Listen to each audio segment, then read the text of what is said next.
নমস্কার বন্ধুরা, আমি মোনালিসা। এখন সকাল 11টা বাজে। কালকে জানো তো এখানে রাত 8টার সময় একটু ঝোড়ো হাওয়া বয়েছিল। ওই জন্য আমি দেখছি সামনের আম গাছটার আম দুটো ঠিকঠাক আছে কিনা। তা দেখলাম ঠিকঠাকই আছে। এখন আমি একটা মজার রান্না করব, মানে বাসি খিচুড়িকে একটু মুখরোচক করে তুলবো। তো চলো। এই দেখো, আমি এই রেসিপিটা বানাবো বলে স্থানীয় মল থেকে একটা টোফু সম রুট নিয়ে এসেছি। এটা কিন্তু দেখতে একদম পনিরের মতো, কিন্তু পনির নয়, মানে খেতে গেলে বুঝবে যে ঠিক পনির নয়। তো এটাকে আমি ইউজ করব। এ দেখো, প্যাকেট থেকে আমি বের করে থালায় রেখেছি। দেখতে দেখো একদম পনিরের মতো, কাউকে না বললে সে কিন্তু বুঝবেই না যেটা পনির নয়। এ দেখো, আমার কাটাও হয়ে গেছে। টুকরোগুলো ভেজে একটা ডিশে তুলে নিয়েছি।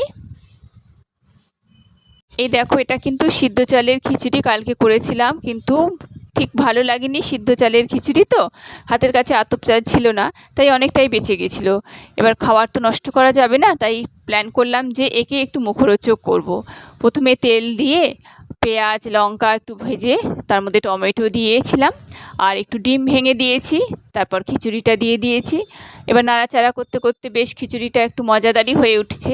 আর তারপর ওই পনিরের মতো দেখতে যে টোফু সম রুট ছিল, সেগুলো একদম তো দেখলেই ভেজে রেখেছিলাম, সেগুলোকে একটু গ্রেট করে ওপরে দিয়ে দিয়েছি। একদম মজাদার হয়ে গেছে, আর বোঝাই যাবে না যে সিদ্ধ চালের বাসি খিচুড়ি।